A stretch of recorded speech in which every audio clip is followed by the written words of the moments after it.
My daughter called me at 11 minutes past 3 on a Thursday morning in November and said 4 words before the line went dead.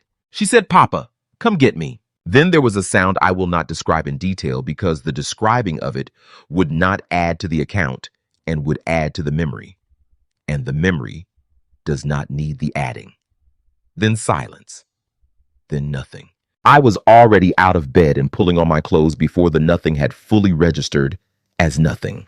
My name is Werner Claus. I am 68 years old. I was born in Mechelen in 1956, the son of a market trader and a school cleaner, and I have lived in Antwerp since 1979, first in a rented apartment in the Borgerhout district, and then in a house in the Berkham district, and then in the house on the Kogels Asselé in the Zurenborg neighborhood where I have lived for 26 years, and that is, on the outside, a narrow Victorian townhouse of the specific ornate character that distinguishes the Zurenborg from every other neighborhood in Belgium. And that is on the inside the house of a man who has accumulated the specific domestic weight of a life lived entirely in one place for 2.5 decades. To my neighbors on the Kogels Asselé, I am the man with the old Mercedes and the garden that is always correct, and the habit of walking to the market on Saturday mornings, and the specific Belgian quality of minding my own business without being unfriendly. They know I have a company. They do not know the size of the company. They know I drive an old car. They do not know I drive an old car because I bought the old car when I wanted an old car and have found no subsequent reason to replace it. They see what is visible. They do not ask about what is not. What is not visible is the following. Claus Transport NV, founded in 1988 with one refrigerated truck and a contract to supply 3 supermarkets in the Antwerp region, had become over 35 years of careful growth and careful management. A logistics and distribution company with a fleet of 241 vehicles, 6 depot facilities across Belgium and the Netherlands, and an annual revenue that I will not specify except to say that it was sufficient to make me, in the quiet, confident language of Belgian commercial life, a serious man. I had sold the operational management of the company in 2019, retaining a 51% ownership stake and the chairmanship, and the sale had produced a transaction value that was also sufficient in the language I have described. I had taken the proceeds and organized them in the manner that Dirk Vermeersch, my financial advisor of 21 years, had recommended, which was in a structure of holding companies and investment vehicles that was conservative and robust, and that generated income I would not spend in a careful lifetime. I want to describe what building Claus Transport actually involved because the description is relevant to understanding who I am and why the gate happened the way it happened and why the financial response happened the way it happened. In 1988, I was 32 years old and I had been driving delivery trucks for 9 years and managing a depot for 3. And I had, over those 12 years, developed the specific understanding of logistics and distribution that comes from being inside the work rather than studying it at a remove. I understood the roots and the timing and the cold chain and the waste and the relationship between the depot manager and the drivers and the clients and the margins at each stage of the chain. I understood these things from having done them, not from having analyzed them. And this understanding was, when I founded the company, more valuable than the capital I had scraped together from 9 years of saving at the rate of someone who understood that saving was the work. The first truck was a leased refrigerated Mercedes Atego that I drove myself for the first 18 months. I drove it 6 days a week between 2 in the morning and 3 in the afternoon, after which I managed the admin of the new company from a converted room in the Borgerhout apartment for the following 4 hours. I slept 6 hours. I did this for 18 months. By the end of the 18th month, I had 4 clients and a second truck and a driver named Jeff, who had been my colleague at the depot and who trusted me enough to come with me into something that had not yet proven itself. Jeff is still with the company. He is 61 years old, and he is the operations director of the Northern Belgium division. And he has been with Claus Transport for 33 years, and he was the first person I called after Dirk on the morning after the gate. He said, Werner. I said, Jeff.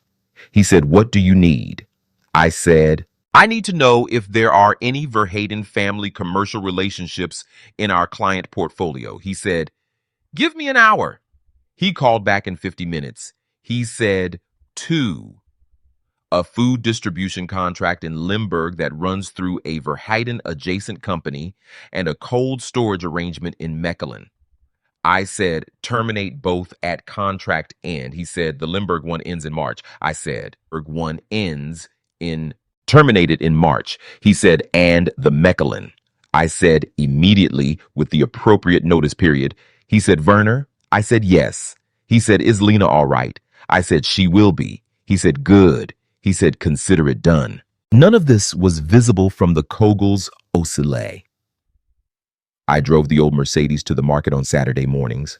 I tended the garden. I minded my own business.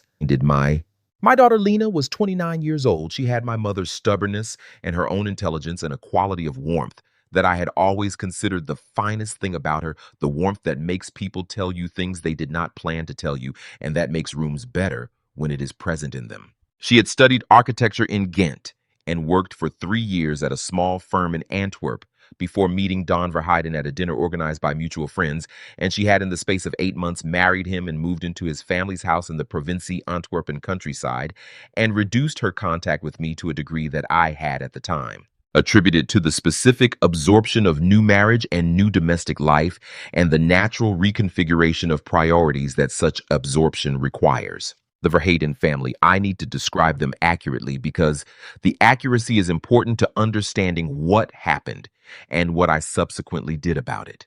The Verheydens were a family of what Belgium calls old money, which is different from what other countries mean by old money in the sense that Belgian old money is frequently industrial rather than aristocratic and is frequently more ostentatious about itself than the genuinely old money of older European cultures. The family had made its original wealth in the chemical manufacturing sector in the early 20th century and had subsequently diversified into property and agricultural holdings and financial investments. And the family, patriarch Gustav Verheyden, who was 74 years old and who ran the family affairs from the house in the countryside where Don and Lena had gone to live, was of the generation and the type that understands wealth primarily as a form of authority rather than as a form of freedom. His wife, Helena Verheyden, was 68 years old, and she was the person who answered the intercom at the gate of the Verheyden property when I arrived at 4:20 on that Thursday morning in November. I had driven the 42 kilometers from Antwerp to the Verheyden property in 31 minutes. The old Mercedes is a 1998 300E that was manufactured with the specific quality of German engineering from a period when German engineering meant something absolute about how materials were combined and what the resulting object was capable of. And it was capable. On the empty Flemish motorway in the small hours of a November morning of more than I had previously asked of it. I drove it as it had not been driven before and arrived at the gate of the Verheyden property in 31 minutes. The gate was a wrought iron structure between two stone pillars, the kind of gate that is designed to communicate that what is behind it is not accessible to everyone, and that the people behind it have decided who is and is not included in the category of everyone. I stopped the Mercedes at the intercom. I pressed the button. Helena Verheyden's voice came through the speaker almost immediately, which told me she was awake and had been expecting the call. She said, Werner, go home. Lena is fine. I said, open the gate. She said she is asleep. She called you because she had too much wine and she got herself into a state. Don is with her. She is fine. Come back in the morning. Back. I said, Helena, open the gate. She said, Werner, I am telling you that your daughter is perfectly all right. She does not need you to rescue her. She is a married woman and she is in her own home and her husband is with her and she is sleeping. Come back at a reasonable hour. I said nothing more into the intercom. I got back into the Mercedes. I reversed approximately 30 meters on the private road until I had sufficient room. Then I drove forward at the specific speed that I had judged from the assessment of the gate's dimensions and apparent weight, and the quality of the stone pillars was the minimum necessary. The Mercedes struck the gate at the point where the central latching mechanism was located. The gate opened. One of the stone pillars developed a significant crack. The Mercedes sustained damage to the front that I subsequently had repaired at a cost of 4,000 euros, which was in the context of what followed entirely trivial. I drove through the gate and up the gravel drive to the house. Helena was standing on the steps of the house. She was wearing a dressing gown and the expression of a woman who has experienced a significant violation of her expected social order. She said, "You are insane." I said nothing. I walked past her. I tried the front door. It was locked. I rang the bell. I knocked. I said Lena's name. I waited approximately 15 seconds. Then Don opened the door. He was 33 years old and he was wearing a shirt he had clearly put on quickly. I said, "Where is she?" He said, "Werner, I can explain." I said, "Where is Lena?" He said, "She is in the bathroom, she is." I said, "Is she injured?" He said, "She fell." I walked past him and up the stairs. He said things I did not hear because I was at the top of the stairs and turning left toward the bathroom from which the strip of light was visible under the door. I opened the bathroom door. My daughter was on the floor with her back against the bathtub and her knees drawn up and her right arm held against her chest in the way of someone who has been protecting something painful. She was awake. She looked at me and I looked at her, and in the specific way that a father and a daughter can communicate certain things without language, I communicated that I was there and that she should not speak yet, and that I was going to get her out of this bathroom and this house, and that nothing else was required of her in this moment except to let me do that. I said, "Can you stand?" She said, "Yes." I helped her stand. Her arm had, as I discovered when she came to the hospital the following morning, 2 hairline fractures in the forearm consistent with defensive trauma, which is the medical term for injuries sustained when a person raises their arm to protect their head. She had not raised her arm in time for the first impact. She had raised it in time for the second. She stood. I put her weight on my shoulder. We walked out of the bathroom. Don was in the hallway. He said, "She provoked." I said, "Step back." He looked at my face.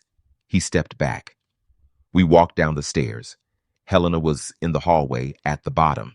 She said, "You have no right." I said nothing. We walked past her. I opened the front door. We walked down the steps to the Mercedes. I put Lena in the passenger seat. I drove back through the damaged gate and onto the private road, and then onto the public road, and then onto the motorway toward Antwerp. Lena did not speak for approximately 15 minutes. Then she said, "I did not know if you would come." I said, "I will always come." She said, "I know." She said, "I just did not know." I said, "Now you know." She said, "Yes." She was quiet for another few minutes. Then she said, "He has done this before." She said it in the way of someone who has been carrying a sentence for a long time and who has decided to say it now because the conditions for saying it have finally arrived. I said, "I know." She said, "You knew." I said, "I suspected." She said, "Why did you not?" She stopped. I said, "Because you were not ready to tell me." She said, "I am ready now." I said, "I know." I said, "Tell me when you want to tell me." She said, "Now." She told me. She told me while I drove on the empty Flemish motorway in the dark of the November morning, and I listened with the specific quality of listening that requires the complete suppression of what you are feeling in order to receive what you are being told completely. She had been telling me with a calmness that was the calmness of someone who has processed something to its endpoint and who is now narrating it from the endpoint rather than from inside it. She was calm because she was out of the house and in the car, and because she had decided that the accounting was happening now, and that it required her to be the accurate narrator of a situation that she was no longer inside. I drove and I listened. I said nothing except yes and when and how long. These were the appropriate contributions. The rest was hers to say. What she told me was this: the marriage had been from the beginning organized around the Verheyden family's understanding of what a Verheyden marriage was, which was an arrangement in which the wife was a member of the household rather than an individual with independent existence. This was not stated explicitly in any conversation. It was expressed through a series of small and then medium and then large constraints on what Lena was permitted to do and say and decide and feel and communicate to people outside the household. It was expressed through a management of her contact with me that had been so gradual in its implementation that she had been significantly isolated before she had understood what was happening to her. It was expressed in the last 8 months through incidents of physical violence that had been presented to her by Dan and by Helena and by Gustav as consequences of her own behavior and as things that would not occur if she managed herself better. She had believed this for longer than she wanted to tell me. She had stopped believing it approximately 3 months ago. She had been trying to find a way out for 3 months, and the way out had not presented itself because the house in the countryside was 42 kilometers from Antwerp, and she did not have independent access to a car, and her phone was monitored, and the people who could help her were the people she had been systematically separated from. She had called me when she had been able to take the phone from the place where Don kept it and had been able to get into the bathroom and lock the door, and she had said 4 words before he had opened the door and taken the phone from her. I drove and I listened and I said yes and when and how long, and I drove. We arrived at the Kogels Osele house at 5 in the morning. I made her tea. I looked at her arm. I told her she needed to go to the hospital in the morning, and she said yes. I made her the bed in the spare room, and I sat beside the bed until she was asleep, and then I went to my study, and I sat at my desk, and I thought about what I was going to do. I had been thinking about what I was going to do for longer than that night. I want to be honest about this because the honesty is the most important part of what I have to tell you. I had been thinking about what I was going to do since the first time Lena had canceled a lunch with me at the last minute because Don had made other plans for them. That was 16 months ago. 16 months. The cancellation itself was not the thing. The quality of how she had called me to cancel was the thing. Her voice had had a specific quality that I had filed as information to be accumulated and assessed over time. I had been accumulating and assessing since then. I want to describe the 16 months of accumulation because the description is part of the honest account. The lunch cancellation in July was the first data point. In August, Lena declined an invitation to my birthday dinner, which she had never done in 29 years, citing an obligation with the Verheyden family. She called the next morning to apologize. The apology had a practiced quality, the quality of a sentence that had been reviewed and adjusted before being delivered. I filed it. In September, she came to the house on the Kogels Osele for coffee on a Saturday, and she had on her left forearm a bruise that she covered with her sleeve and that I saw when she reached across the table for the sugar and the sleeve moved. She saw that I saw it. She adjusted the sleeve. We both said nothing. I filed the seeing. In October, she canceled Sunday lunch twice, once with a call and once with a text message. The text message was the one that confirmed what I had been filing since July. The text said, "Sorry. Papa can't make it today. Don needs me. I need means I need and cannot explain why in the way that people who are monitored text on monitored phones." I filed the text. In November, the November before the November of the gate, she came to the house and she was thinner than she had been in September. And she had the specific quality of someone who is concentrating very hard on appearing normal. The quality of sustained effort that looks like ease from a distance, and that only looks like effort when you have been watching the person your entire life and you know what their actual ease looks like. I considered in November of the previous year calling the police to request a welfare check. I did not because Lena had not asked me to, and because a welfare check, if it produced nothing, would have given the Verheydens information about what I suspected and would have given them time to prepare. I called Dirk Vermeerish in November of the previous year and asked him to begin a quiet financial assessment of the Verheyden family's position. I told him I needed to understand the full picture. He said, "Is this about Lena?" I said, "It may become relevant." He said, "I will start looking." He had been looking for 12 months when I called him the morning after the gate. By the morning in November, when I sat in my study after leaving her in the spare room, the accumulated assessment was complete. I knew what I was going to do. I called Dirk Vermeersch at 9 in the morning when it was a reasonable hour to call. He answered on the second ring. He said, Werner. I said, Dirk, I need to review the Verheiden position. He was quiet for a moment. He said, how much do you know? I said, tell me what you know. He said, I have been watching the Verheiden financial situation for some time. He said, I have been watching it because I know the family's properties intersect with some of our portfolio interests in ways that are worth understanding. He said, Werner, the Verheiden finances are not what they appear to be. I said, tell me. He told me. The Verheiden family had, in the common language of families who have maintained the appearance of wealth for longer than the wealth has been able to sustain the appearance extended themselves. Gustav Verheiden had made a series of significant investment commitments in 2017 and 2018 that had not produced the returns anticipated and that had instead produced a debt structure that was being maintained through the continuous refinancing of their property assets.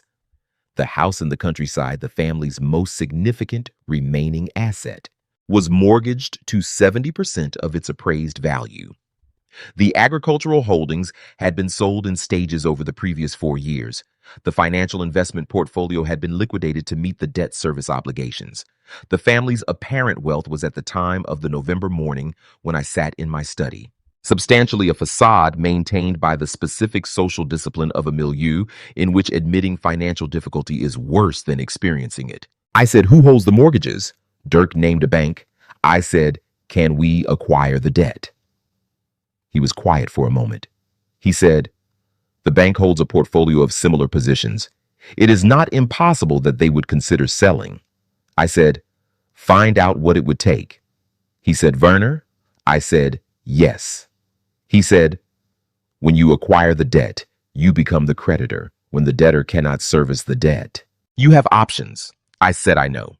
He said, the options include calling the debt. I said, I know. He said, that would result in the forced sale of the property. I said, I know. He said, Werner? I said, yes. He said, is this about Lena? I said, it is about the correct management of assets that have come to my attention. He was quiet for a moment. Then he said, I will find out what it would take. Find out. He called me 3 days later. The bank was amenable to selling the Verheiden debt as part of a larger non-performing loan portfolio acquisition. The structure of the deal required the acquisition of a number of other debt positions along with the Verheiden portfolio, which was manageable within the resources available. The total acquisition cost for the portfolio, which included the Verheiden debt as its largest single component, was in a range that Dirk specified and that I authorized. He said, are you certain? I said, yes. He said, this is significant capital. I said, yes. He said, I will proceed. The acquisition closed in January. I was now the holder of the mortgage debt against the Verheiden property at 70% of its appraised value. The debt was in technical default because Gustav Verheiden had missed 2 consecutive payments in the autumn, a fact that the bank had been managing through informal forbearance.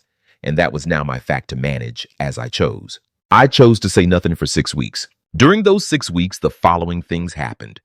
Lena, whose arm had healed and who had filed the police report that the Antwerp police had received and that had produced an investigation into Don Verheiden for assault causing bodily harm, was living in the house on the Kogels Osselay and was meeting twice a week with a lawyer named Marie-Christine Delcourt, who was handling the divorce proceedings. The proceedings were complex because the Verheidens had organized certain aspects of the marriage in a way that required careful legal navigation, which was exactly what Marie-Christine was providing. Lena was also working from my study on architectural projects she had resumed at the firm in Ghent, the firm she had left when she had moved to the countryside and to which she had returned when she contacted them in November with the specific directness of someone who knows what they want and who has recently discovered that they can want things again. During those 6 weeks, Gustav Verheiden called me once. He called me in December to discuss what he described as the situation. I listened. He described the police investigation as a misunderstanding that had been blown out of proportion by Lena's instability, which was a phrase he used with the confidence of someone who has been using it for some time without being challenged on it. Out. He described the marriage as worth preserving. If cooler heads prevailed, he described the property debt as something we might discuss in a spirit of mutual interest. I said, Gustav, the police investigation will proceed in accordance with the evidence it has gathered. The divorce will proceed in accordance with Lena's instructions to her lawyer. The property matter will proceed in accordance with the terms of the debt. He said, you are not being reasonable. I said, I am being exact. He said, Werner, we are family. I said, Gustav, I want to be precise about something. He said, yes. I said, you are not family. He hung up. In February, I sent the formal notice of default to Gustav Verheiden through Dirk's legal team. The notice specified the amount owed, the period of default, and the timeline within which the debt must be brought current or the creditor would initiate enforcement proceedings. The timeline was 30 days, which was the standard period and which I had not shortened or extended. Gustav Verheiden did not bring the debt current. He did not have the means to bring it current. The Verheiden family had been attempting to refinance the debt since the autumn when the bank's forbearance had begun to crack. And they had not found alternative financing because the debt-to-value ratio and the family's overall financial position made them an unattractive refinancing risk for any institution operating on commercial terms. The enforcement proceedings began in March. These proceedings take time in Belgium, which is a legal system that provides debtors with specific protections and specific processes, and that does not permit the summary eviction of people from their homes, however badly those homes have been used. I knew this. I had known it when I acquired the debt.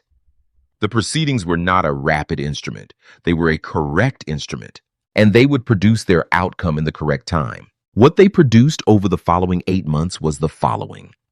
The Verheiden property was assessed by a court-appointed valuator. The assessment confirmed the property's value and the extent to which the debt exceeded what the Verheidens could service from their remaining resources. A judicial sale was ordered. The property was listed.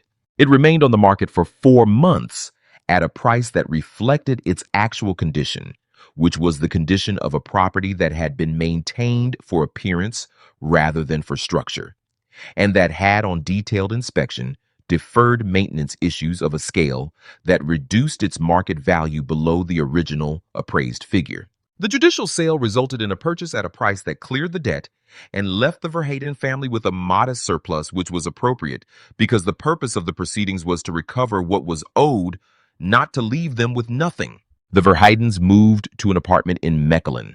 Gustav Verheiden retired from the nominal positions he still held on the boards of 3 small companies. The social circuit of which the Verheiden family had been a fixture for 2 generations absorbed the information about the sale and the foreclosure.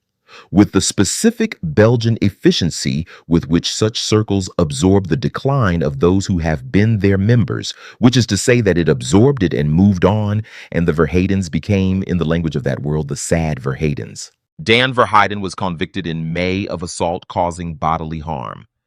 The sentence was a suspended term with conditions including mandatory participation in a treatment program for domestic violence, which was the outcome Marie-Christine had advised was the most likely in the circumstances and that she had pursued with the specific competence I had been grateful for since November. He did not contest the sentence. He had in the months of the proceedings the appearance of a man who understands that the world he occupied has undergone a structural change that he cannot reverse.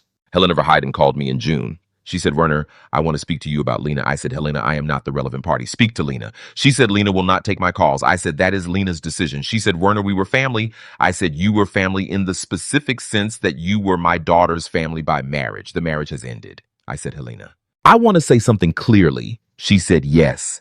I said, I do not wish you harm. I said, I wish you to understand what happened. She said, what do you think happened? I said, you had a choice every time between what you knew was happening to my daughter and the comfort of not addressing it. You chose the comfort. She said, Werner, you do not understand the family. I said, you are correct. I said, I do not understand a family that does that. I said, goodbye, Helena. She did not call again. Lena is in the Ghent apartment now, which she found in January, and that she has organized in the specific way of an architect with very clear opinions about what a space should feel like and how to make it feel that way. She calls me on Sunday evenings. She works on the architecture projects during the week with the returned energy of someone who has had the specific thing they were good at taken from them and who has had it given back. She does not talk about the Verhadens often. When she talks about them, she does so with the flat informational quality of someone who has processed something and put it in the appropriate place, which is behind her. I drive the old Mercedes to the market on Saturday mornings. I tend the garden. I sit in my study in the evenings and read and look at the financial summaries that Dirk sends me weekly, and that I review with the habitual attention of someone who understands that the management of things is the ongoing work, not a task with a completion point. The Kogels Osalai house is as it has always been. Narrow and ornate and specific to the neighborhood that produced it, full of the specific weight of 26 years of living. I want to say something about the gate before I close this account. The gate at the Verhaden property. I have thought about it many times since November, specifically about the decision to drive through it rather than to go home and to proceed through legal channels that would have produced eventually the same outcomes I produced. The legal channels would have produced the same outcomes. Dirk's acquisition of the debt, Marie Christine's divorce proceedings, the police investigation, these would all have proceeded regardless of whether I drove through the gate. The outcomes are not the argument for the gate. The argument for the gate is this. My daughter was on the floor of a bathroom 42 kilometers away with 2 fractures in her forearm, and she had called me and said 4 words and the line had gone dead.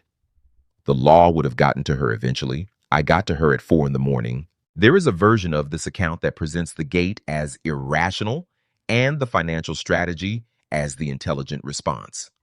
I want to be clear that this is not my account. The financial strategy was the correct and appropriate and durable response. The gate was the necessary and immediate and human one. Both were required. Neither was sufficient without the other. I would do both again. Lena called last Sunday. She had news about a project, a residential commission in the old Port District of Ghent, a conversion of an industrial building into apartments with the specific requirements that such conversions require in terms of structural assessment and environmental standards, and the integration of old and new materials. She described it with the energy that I recognized from when she was studying the energy of someone who finds the work interesting in the full sense of the word, genuinely and without performance. She said, "Papa." I said, "Yes." She said, "Thank you." I said, "Lena." She said, "I know you do not want me to." I said, "Tell me about the project." She said, "Yes." She told me about the project. That is the account. That is everything that is mine to say. The garden on the Kogels Osalai is in its November state. The market is on Saturday. The Mercedes is in the garage. The gate is repaired and the stone pillar is repaired, and the Verhaden property is someone else's now. Lena is in Ghent designing a building. Dirk has sent this week's summaries. Everything is as it should be. Everything is as it should be. I want to describe more fully what the 6 weeks of silence were like between the acquisition of the debt in January and the formal notice of default in February, because those 6 weeks were the period in which I had the full picture and had not yet acted on it, and in which I was choosing deliberately and consciously not to act. I am a logistics man. I have spent 35 years building and managing a system that delivers things from one place to another at the right time. And the right time is a professional judgment made on the basis of what the situation requires. Delivering too early is a failure. Delivering too late is a failure. Delivering at the right time is the work. The right time for the formal notice was February.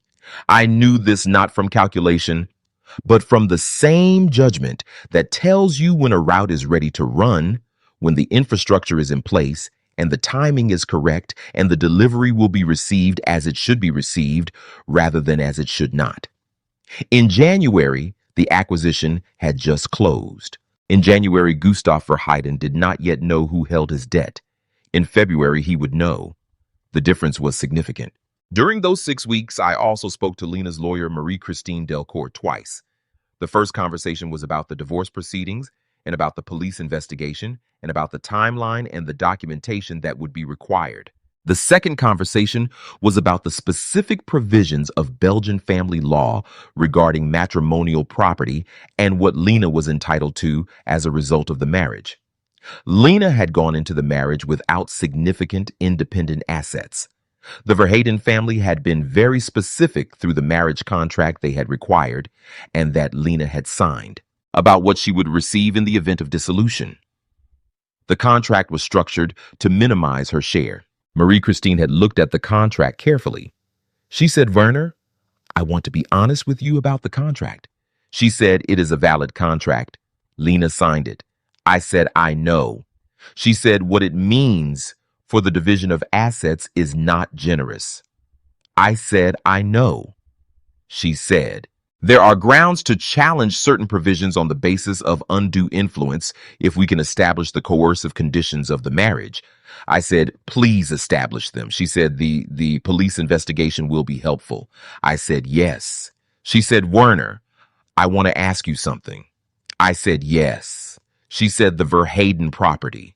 I said, what about it? She said, I have been doing due diligence on the financial structure of the marriage.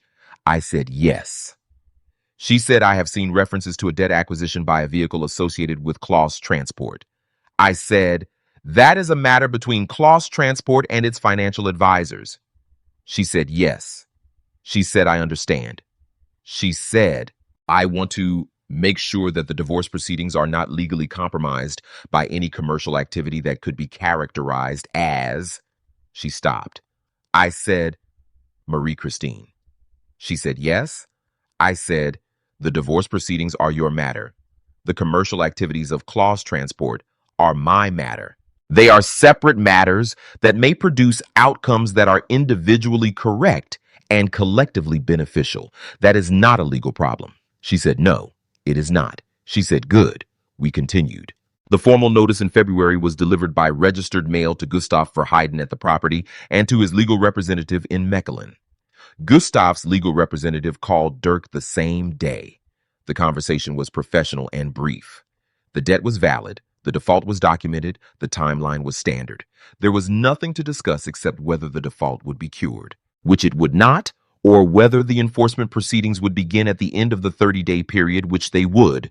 Gustav called me directly 4 days after the notice. He said, Werner, we need to meet. I said, there is nothing to meet about. He said, this is not necessary. I said, the debt is in default. The notice has been served. The proceedings will begin at the end of the period. He said, Werner, I want to talk to you about Lena and Don. I said, Gustav, that conversation is between your son and the courts. I said, the debt situation is between you and your creditor. I said, these are separate conversations. He said, you are doing this because of Lena. I said, I am doing this because you missed 2 mortgage payments on a property that now carries debt that I hold. He said, you know that is not the whole truth. I said, Gustav. He said, yes. I said, the whole truth is that your son broke my daughter's arm in 2 places and your wife stood at the gate at 4 a.m. and told me to go home. I said, the commercial situation is a commercial situation and it will proceed commercially. The criminal situation is a criminal situation and it will proceed through the courts. I said, I suggest you speak to your respective lawyers about each of these things separately. He said, Werner. I said, goodbye, Gustav. I want to say something about the 6 weeks and what it was like to hold the debt and say nothing and wait for the correct delivery time. I have been asked by Dirk and by Jeff and by one other person whether I enjoyed it, whether there was satisfaction in knowing what I knew and waiting. I have thought about this question carefully, and I want to answer it honestly.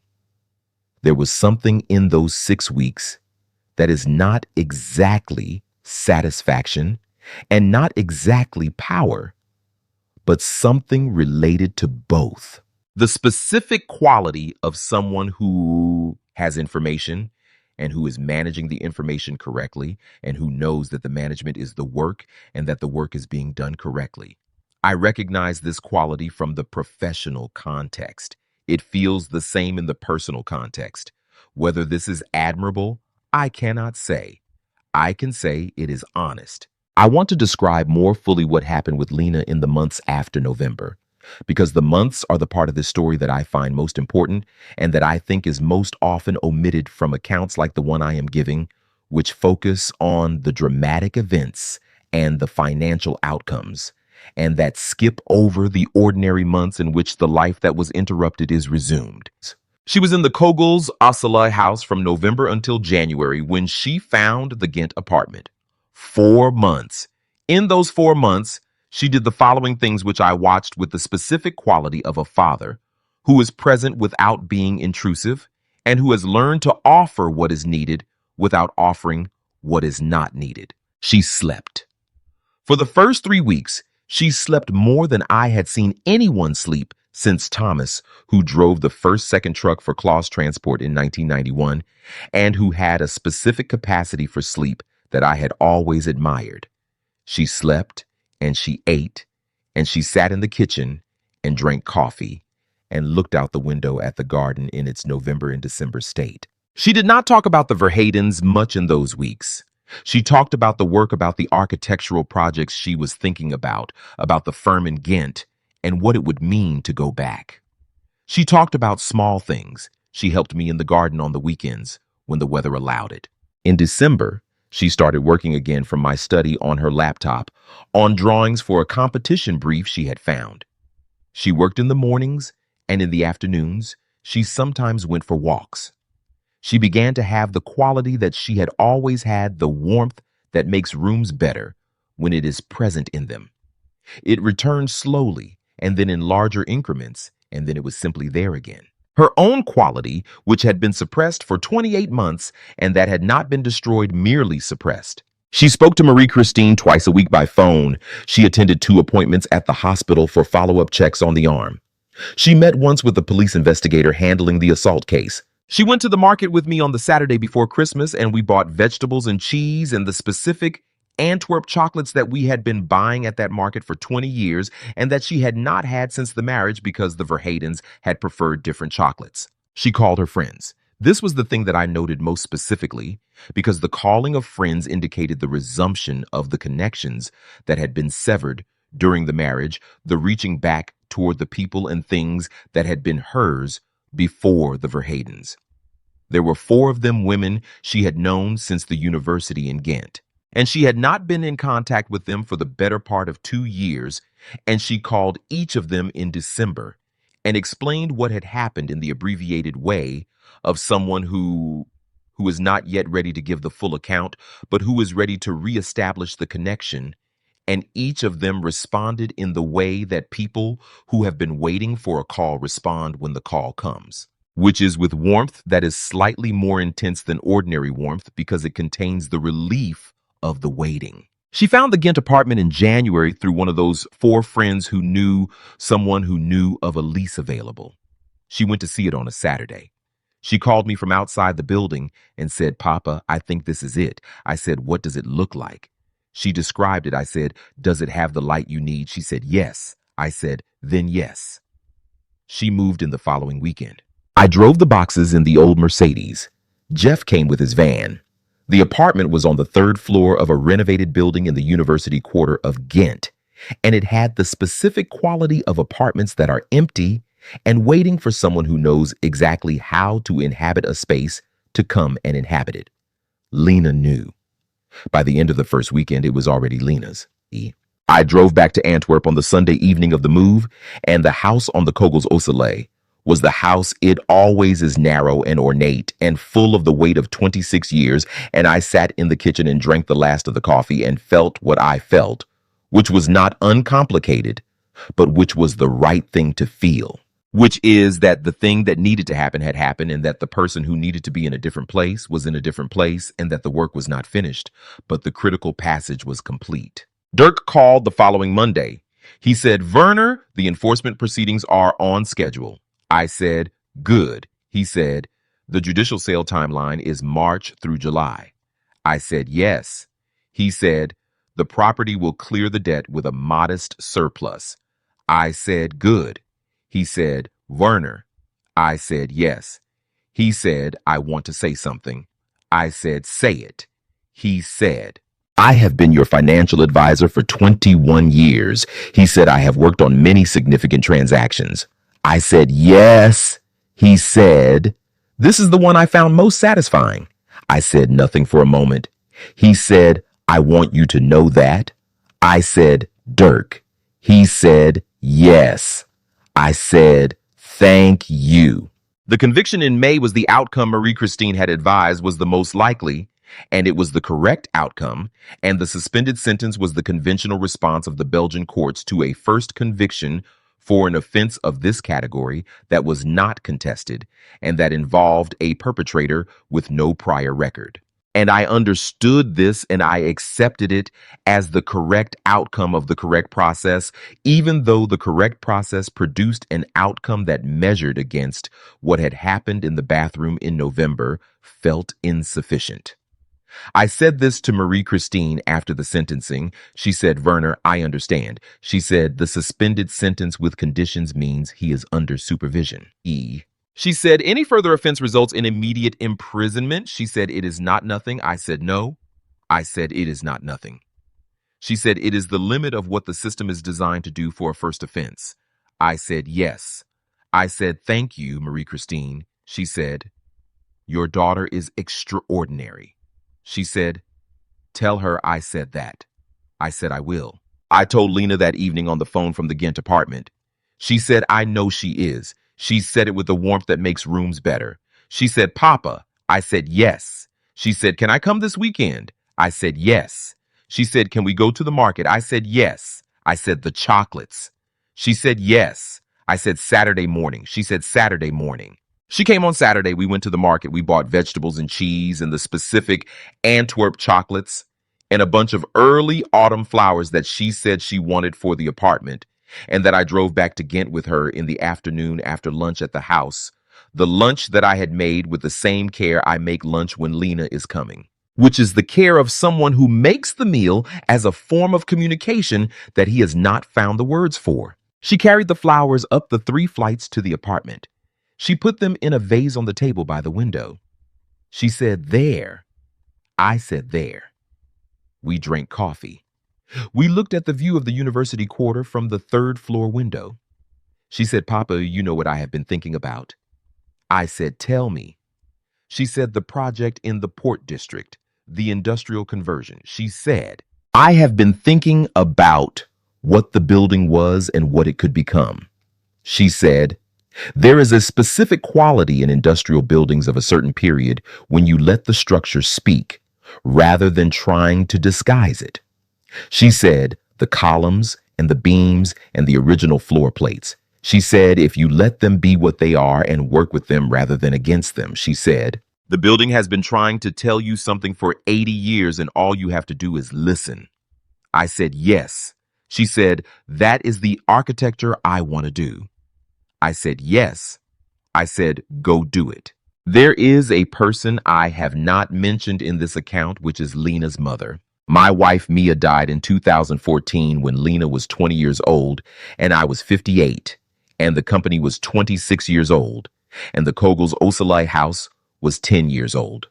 She died of pancreatic cancer that had been diagnosed in January, and that was complete by May, which is the specific time scale that this particular illness imposes on the people it chooses, and which is a time scale that does not allow for the accumulation of the distance that makes grief manageable. She was 56 years old, and she was the person who had understood from the beginning what I was building and why and who had organized the life that made the building possible. And her absence is the permanent structural fact of the years since. Lena has her mother's laugh. I have not heard Lena's laugh in full since before the marriage. I heard it in October when she was visiting, and I said something in the kitchen that I do not remember, and she laughed. And it was Mia's laugh, and I had to look at the garden for a moment. I mentioned Mia because she is in this story in the way that people are in the stories of the people who love them, which is as the standard I was working toward and the understanding that organized the work. She would have known about the Verhadens before I did. She had the specific intelligence for people that I have for logistics, and she had in the years before she died. Already begun to have doubts about Dawn that she had expressed to Lena and that Lena had, in the way of new love, chosen not to receive fully. I know this because Lena told me in December in one of the evenings in the kitchen at the Kogels au Soleil. She said Mama saw it. She said it simply without the weight of guilt that it could have had. In the way of someone who has finished being hard on herself about this and is now simply stating what was true. I said yes. She said I should have listened. I said, Lena. She said, I know you are going to say something generous about this. I said I was going to say that your mother would not want you to use this as a reason to be hard on yourself. She said, I know. She said, she would want me to use it as a reason to listen better in the future. I said yes. She said yes. I drove home from Ghent on the Sunday of the flower trip thinking about Mia and about the year in which everything that had been protected has been recovered, and about the fact that the protection and the recovery are both things that require the work and the patience and the specific quality of not dropping things when the situation changes. The gate in November was the one thing in this account that could not be managed or planned or executed with professional precision. It was the necessary human thing, and I did it, and I would do it again. Everything else was managed and planned and executed correctly. Both things belong to the same account. Neither is complete without the other. I have been asked by the one other person I mentioned whether I regret the gate. The one other person was Lena herself, who asked me in January, the month before the move to Ghent, when we were in the kitchen. And the winter had the specific quality of Antwerp winter, that is gray and present, and that requires the lights on in the mornings. She said, Papa the gate. I said, yes, she said. Did you have to? I said, yes. She said, because of the time. I said, because of the time and because of the fact that you called me and said 4 words, and the line went dead. She said, if you had waited for the morning. I said, if I had waited for the morning, you would have had another night in that house. She said, yes. She said, I know. She said, was it worth what it cost? I said, what did it cost? She said, the front of the Mercedes. I said, 4,000 euros. She said, was it worth 4,000 euros? I said, yes. She said, I thought so. She said, thank you for not waiting. I want to close this account with the gate, which I began it with. The gate was made of wrought iron and it hung between 2 stone pillars on a private road in the Belgian countryside, and it was a specific object in a specific place at a specific time, and it represented in that specific moment the boundary between where my daughter was and where she needed to be.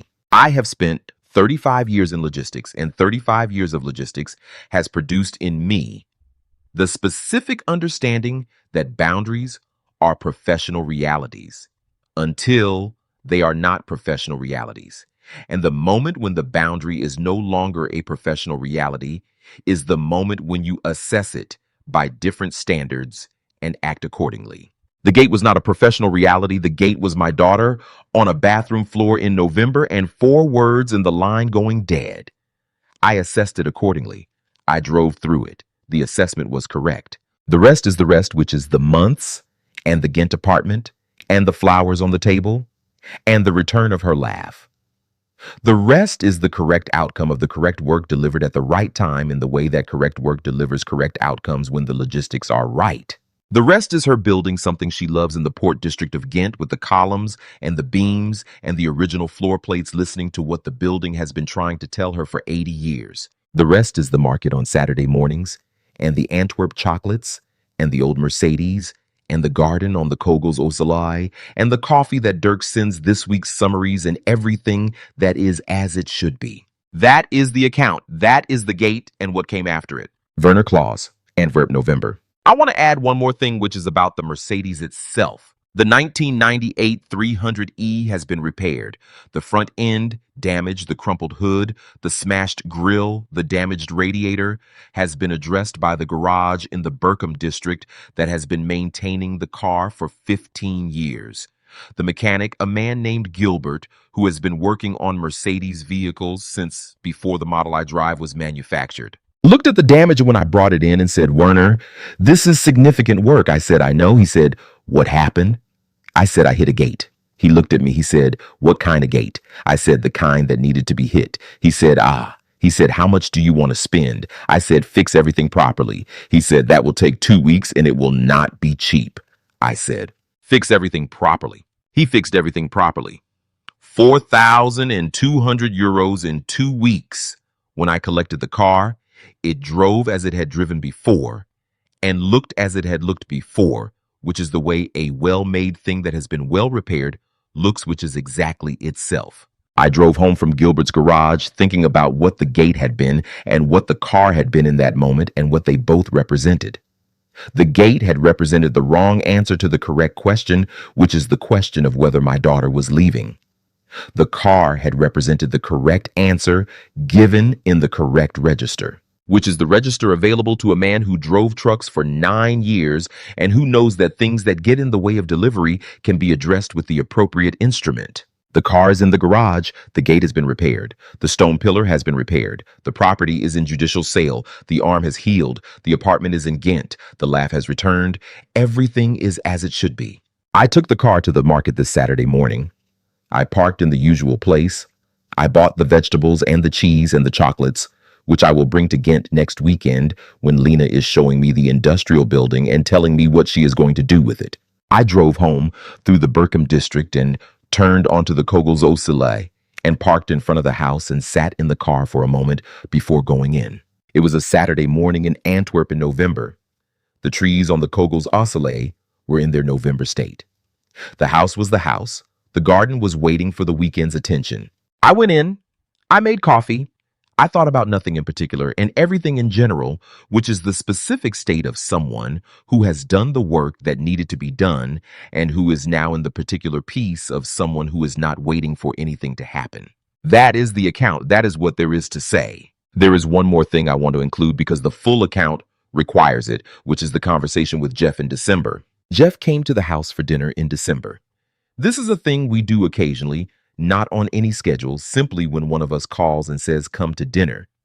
He came on a Thursday evening in December, and I made the Flemish beef stew that his wife used to make and that I make when I want to feed someone well without making a performance of feeding them well.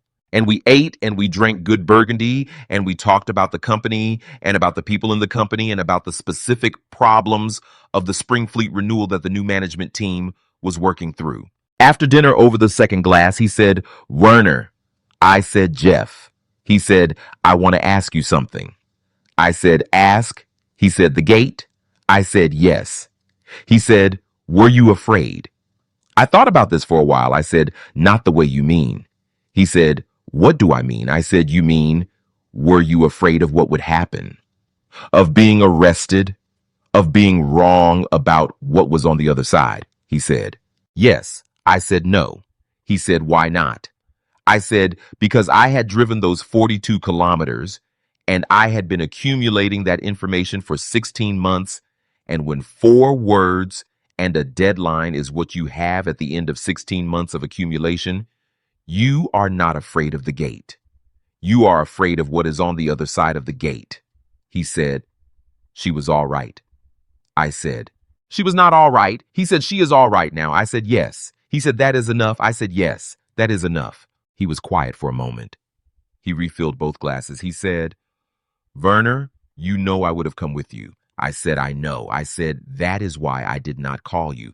He said, "Because you did not want me involved." I said, "Because it was mine to do." He looked at his glass. He said, "Yes." He said, "I understand that." I said, "I know you do." We drank the Burgundy. We talked about the Spring Fleet renewal. He went home at 10. The Spring Fleet renewal has been resolved satisfactorily by the management team. The Verheyden commercial contracts were terminated at their respective end dates without incident. The judicial sale is on schedule. Everything is as it should be. One final thing and then I am finished. Lena sent me a photograph of the industrial building in October.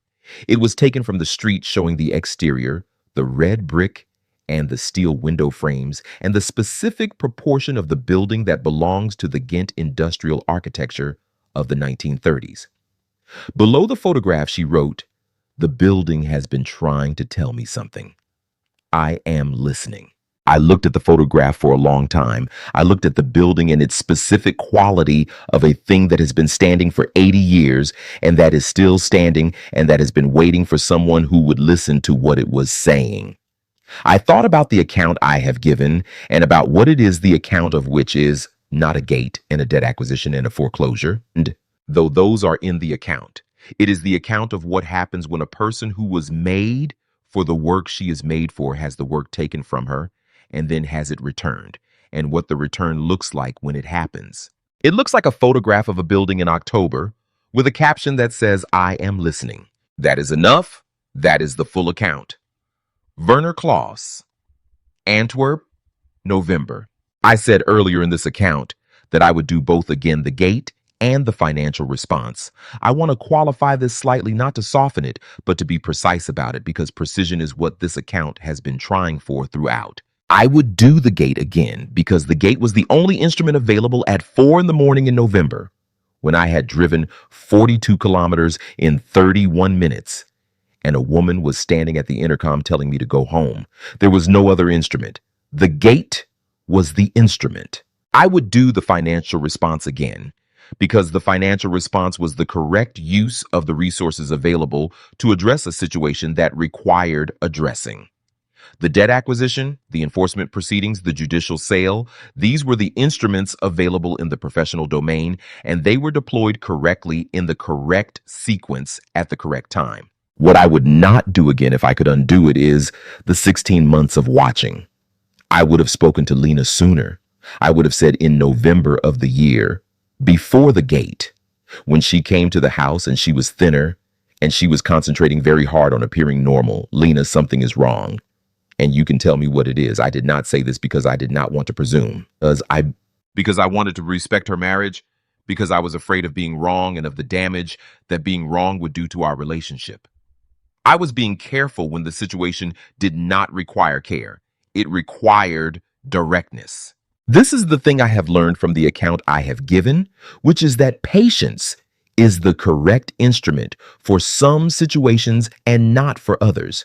And the skill is in knowing which is which, and in situations involving people you love, the default should be toward directness rather than patience, because patience can be a form of cowardice dressed as respect. I was a coward for 16 months. I managed the cowardice well, which is to say, I built the instruments during those months that produced the outcomes I needed when the outcomes were needed. But I was still a coward. I want to say this clearly because this account has been trying to be honest, and the honest part of the account includes this: I will not be a coward again. That is the final thing. Werner Klaus, Antwerp, November. The market is on Saturday. The car is in the garage. The garden is waiting. Lena is in Ghent listening to a building. Everything is as it should be. That is enough. That is everything. I want to note one practical thing about the old Mercedes. Gilbert told me when I collected it that the car would outlast me if I continued to maintain it correctly. He said it in the way that mechanics say things about old vehicles they respect, which is with a specific directness that is itself a form of respect. I said, "Good." He said, "Some cars are worth keeping." I said, "Yes." I said, "Some things are worth keeping." He did not ask what I meant. He has been maintaining the car for 15 years. He knows what I mean. Some things are worth keeping. Some things are worth driving through gates. The skill is knowing which is which and having the patience for the former and the lack of hesitation for the latter. I have that skill now. I did not always have it. The account I have given is the account of how I came to have it. Werner Klaus, Antwerp, November, market on Saturday. There is something I want to say about Helena Verheyden and the call in June, because the call was the thing that completed the account in the specific way that last pieces complete accounts. When she said we were family, she meant it in the sense that the Verhadens had understood family, which is the sense of a closed system with specific rules of membership and specific distributions of authority within the membership. She meant that I was by the marriage of Lena and Don, a peripheral member of the Verhaden family system, which had obligations I owed to the system and accommodations the system made for me in return for those obligations. I said you were family in the specific sense that you were my daughter's family by marriage. The marriage has ended. I want to explain why I said this precisely. The Verhaden understanding of family is not my understanding of family. My understanding of family is simple. Family is the people you go to when the phone rings at 11 past 3 in the morning and says 4 words and the line goes dead. That is family. Everything else is a social arrangement with varying degrees of obligation and warmth attached. The social arrangement with the Verheidens is over. The family is Lena and me and the Saturday market and the Ghent apartment and the photograph of the industrial building that has been trying to say something for 80 years. That is the family. That is what it means. That is the final word. Werner Klaus, Antwerp. The November market is on Saturday. The Kogels Oselai house is narrow and ornate and 26 years full of living, and it is exactly the right size for one person who knows how to live in it. The garden requires attention. The market has the chocolates Lena likes. The old car is in the garage doing nothing, which is what it should be doing until Saturday morning when it will do the thing it is for. Everything is in its correct place. Everything is as it should be. The work is done. That is the last word. Werner Klaus, Antwerp, November. Market on Saturday. Old Mercedes in the garage. Garden waiting. Lena listening to buildings in Ghent. Everything correct. Everything as it should be. Done. There is a thing that logistics teaches you if you do it long enough and if you pay the right kind of attention to it. The thing is, every delivery, no matter how many variables are involved, comes down to the same fundamental question, which is whether the right thing reaches the right person at the right time. You can complicate this endlessly with routing optimization and fleet management and cold chain maintenance and client relationship protocols. But underneath all of the complication, the question is always the same. Right thing, right person, right time. What I did in November and in the months that followed was logistics in the most fundamental sense. My daughter needed to be out of that house. That was the right thing. She was the right person. 4 a.m. was the right time because she had called and the line had gone dead.